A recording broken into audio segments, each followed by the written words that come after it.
Aloha, what's going on, guys? Welcome back to another exciting, head-scratching episode of Insane Disappearances.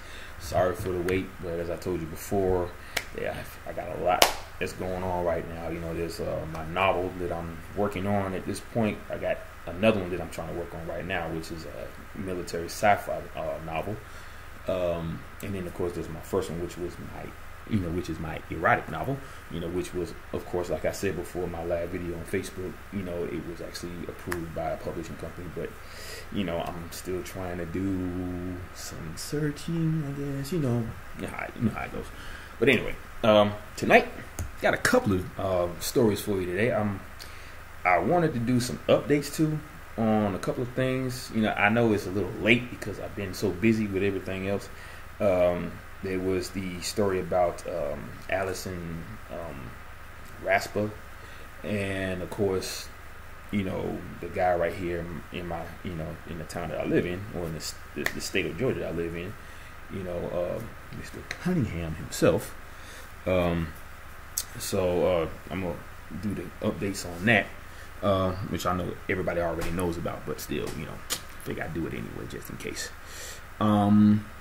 But to start out with, I want to start with some new cases that I heard about, which were actually, they're not new because some of these people disappeared last year and on back, like going back as far as like 2016, but it's actually going a lot further than that. It's like from 2017 to 2000.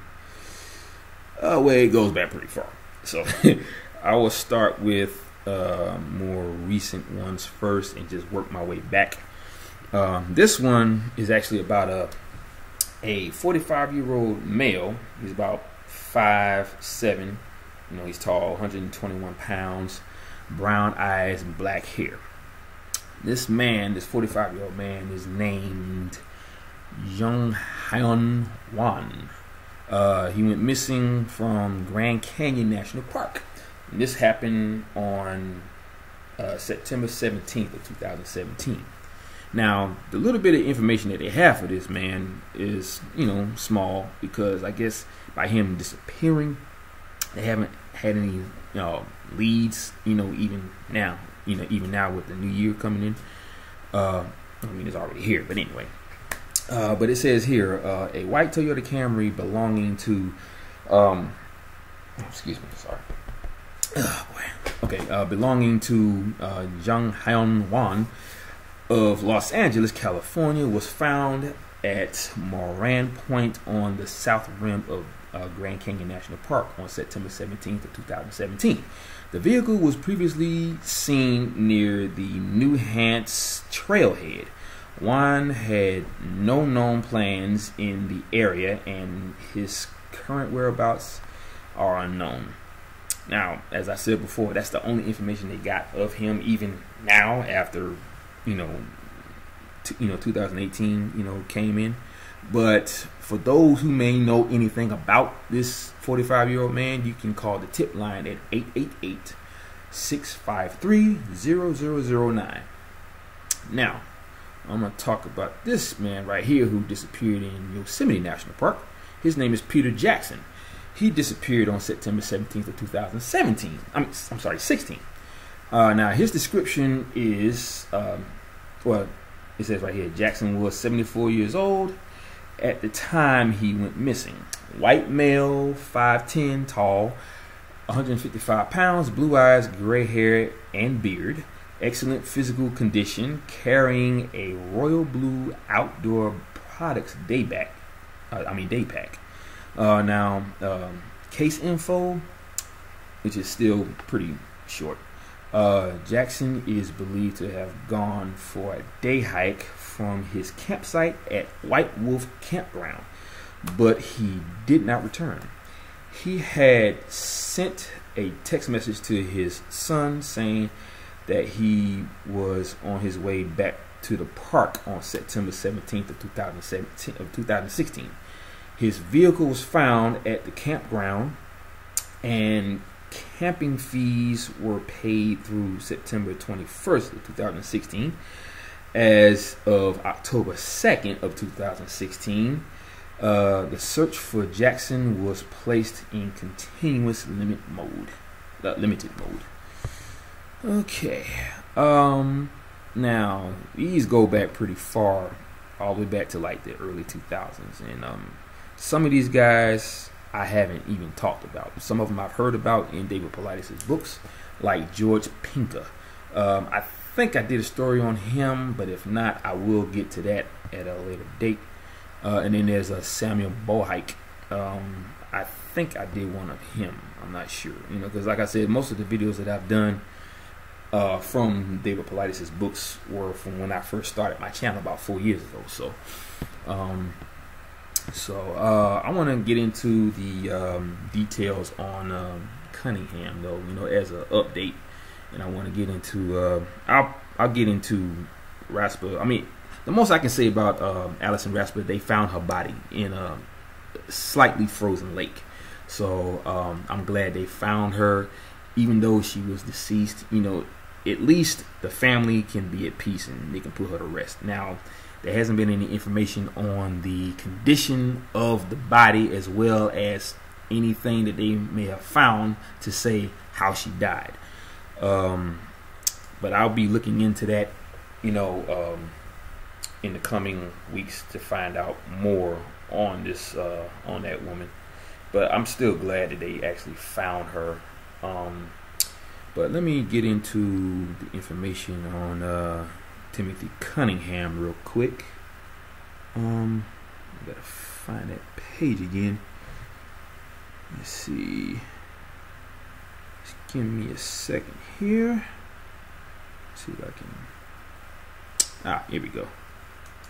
Okay. Now, as far as Timothy Cunningham, I mean, we all know what he was doing as far as his occupation. He was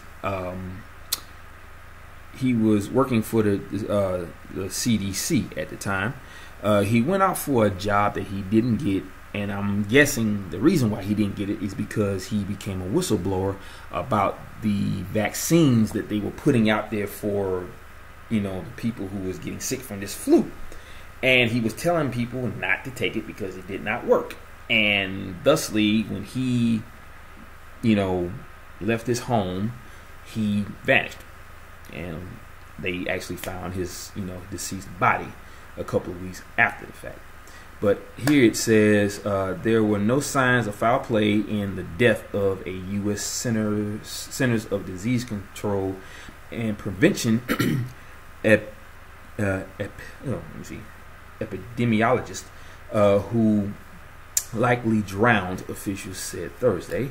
And that's the thing about a lot of these cases when people mysteriously disappear or something looks like they're trying to cover it up. They always say, as usual, a drowning, whether it's accidental or just a drowning. They say that all the time. So that criteria is a big thing in a lot of these cases.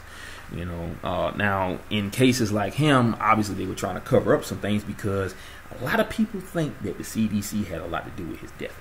Of course, you're not going to know that on the news because they don't want that part to get out. Now, if someone was to leak that information because they may have liked this young man, then that's when this information will get out. You'll have another whistleblower on the line. But that hasn't happened yet, and I doubt that ever will, because obviously, seeing what happened to him, they know not to say anything. Especially if it comes to some people in the higher ups portion of that company get brought down and sent to jail.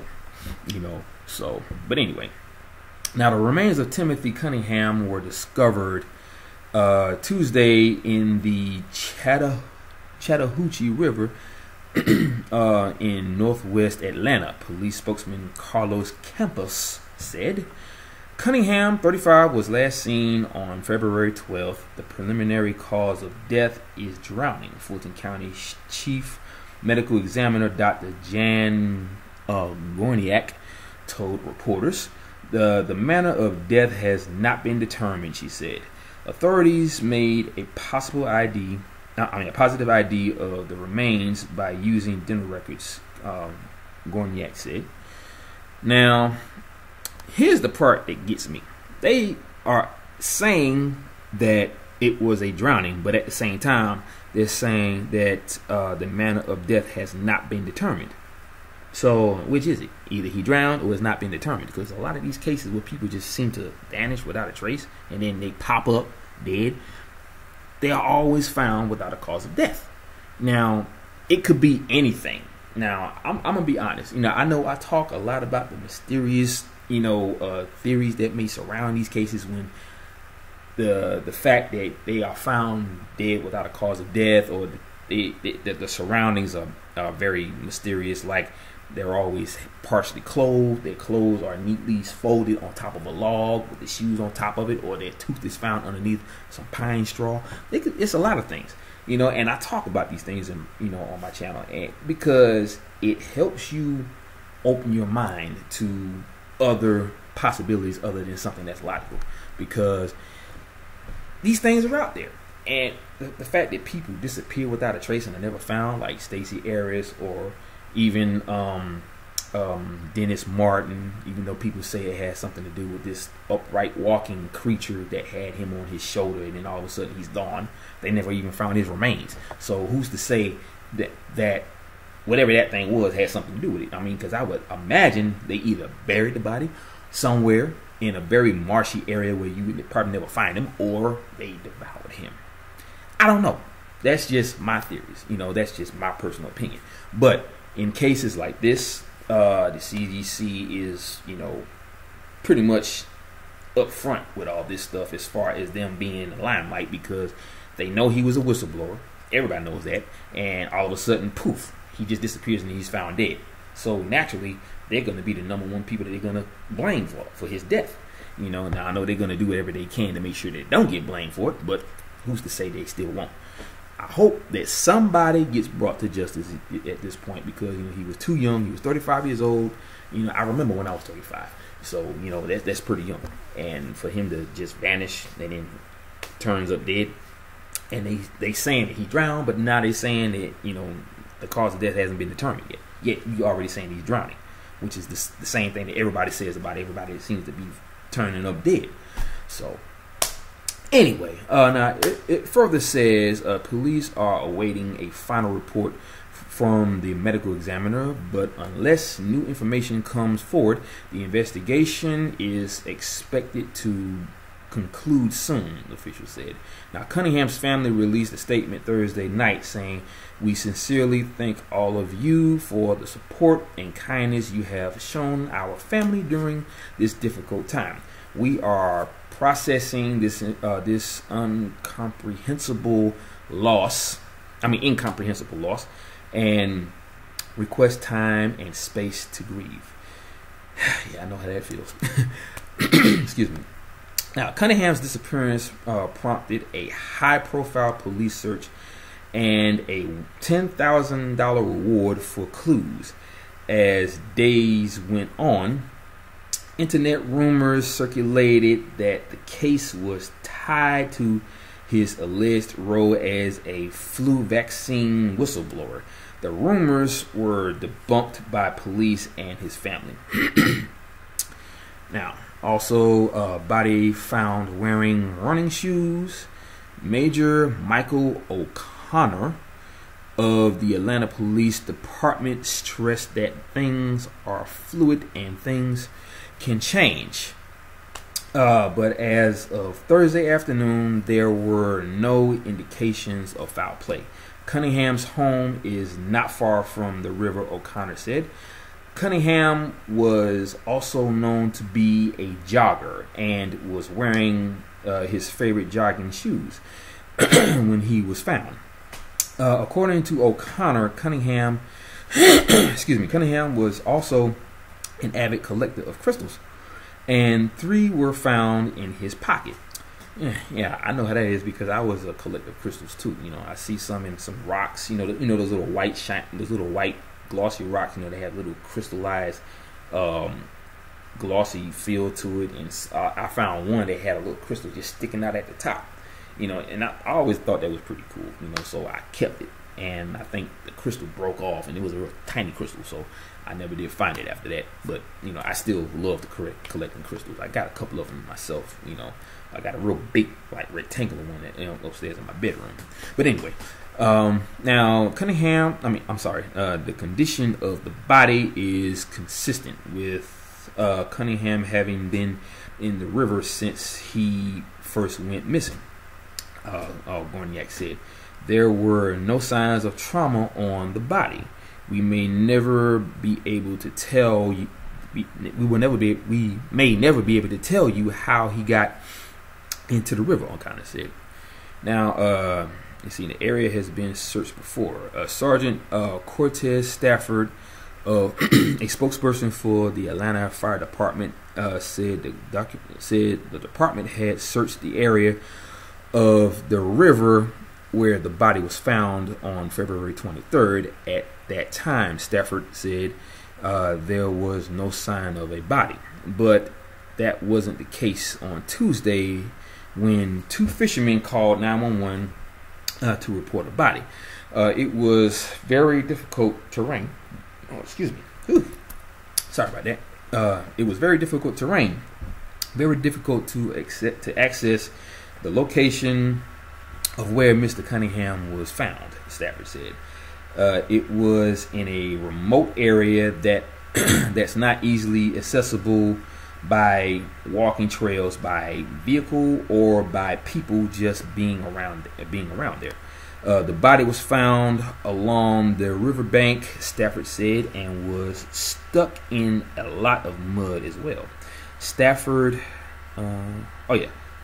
could say what Stafford couldn't.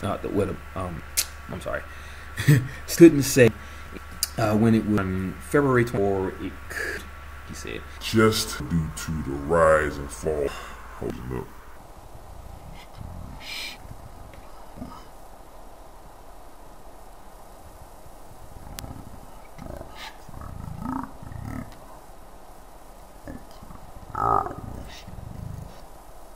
Okay, alright. Now, assuming no information is brought to investigators, O'Connor said the case will likely be closed fairly soon. According to O'Connor, police feel they've spoken to everyone of importance in Cunningham's life, and believe they've obtained all relevant information over the course of the investigation. Okay, there's a lot more to this, but that's pretty much the breakdown on everything with him. And as you can see, you know, they still can't seem to find the cause of death, and they feel like if they can't find it within a couple of weeks or days, then they're going to close the case. And that's basically going to be it after that, because that's normally the case with a lot of people that disappear and they're found dead without a cause of death, and they can't seem to figure out why, you know, they died. So they just drop the case after, like, most of the time it's maybe a couple of days to a week at the most. But this has gone on for like maybe a couple of weeks. So, you know, really that has been the case with a lot of people who disappear.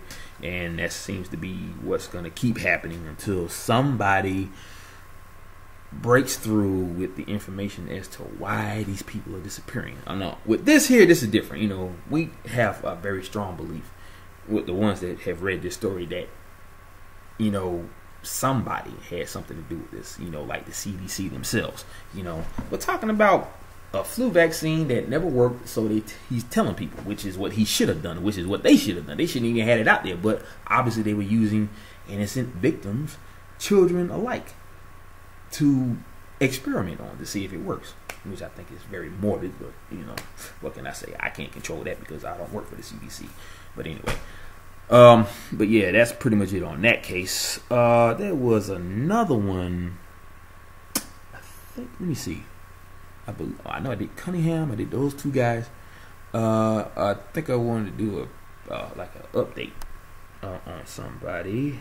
I think that was pretty much it on that. But yeah, as far as Alison Rasper, with her, it was pretty much the same thing. They found her body in a partially frozen lake. There hasn't been too much information on her findings. On them finding her body. So that's pretty much it on that. But yeah. Oh yeah. I forgot. There's some stories about those hands that I told you about in one of my previous videos. And it's like let me see. Let me just make sure I got all that information down. Cause let's see. The hands. Is it on here?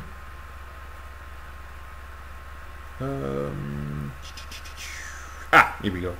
Okay. Now, I'm pretty sure I said that they found like 27 pairs of severed human hands, in Russia, Siberia, I believe. Yeah, it says here, Show of Hands, which is the title.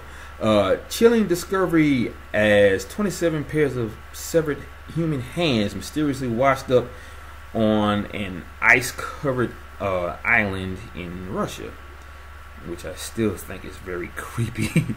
Let me see, find the right information here. Now it says here the shocking discovery was made close to the city of here we go. I guess that's Khabarovsk.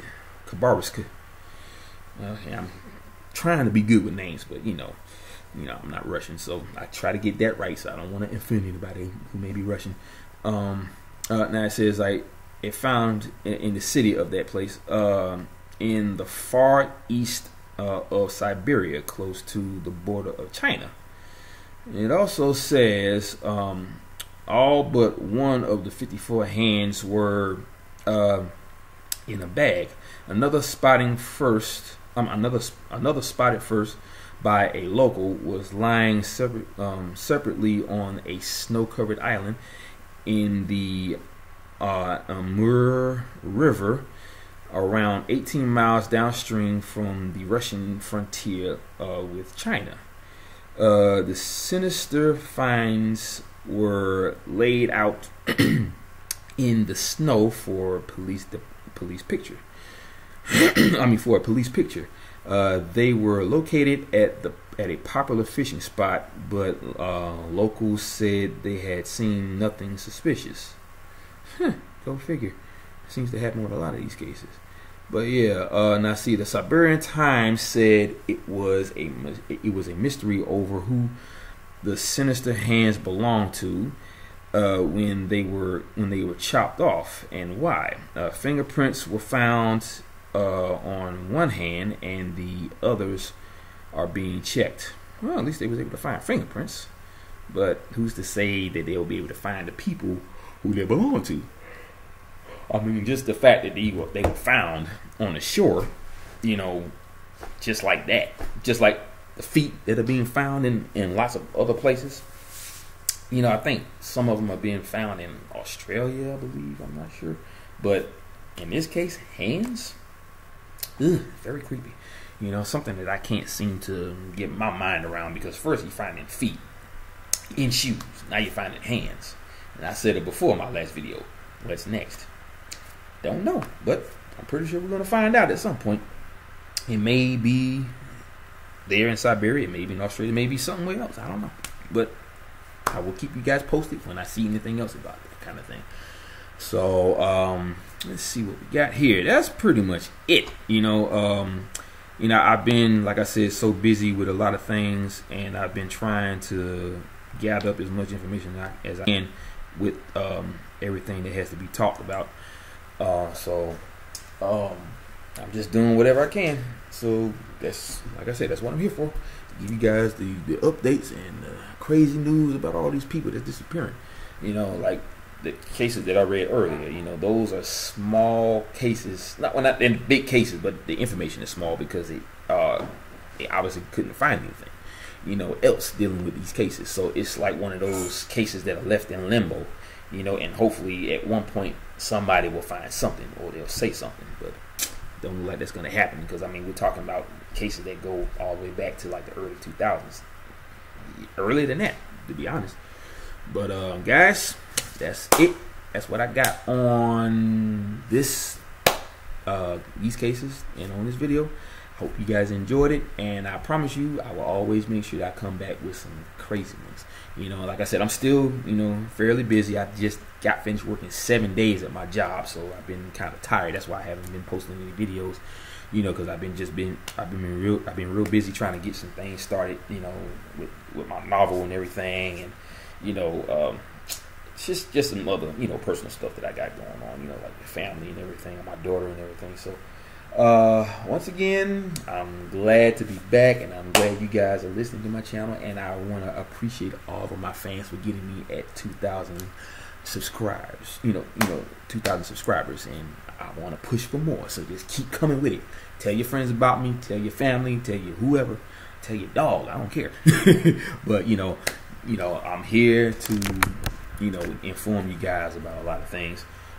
So I will see you guys later, and you know how I do it at the end of every video. Aloha, mahalo, and a hui ho. Peace out, brothers and wahines.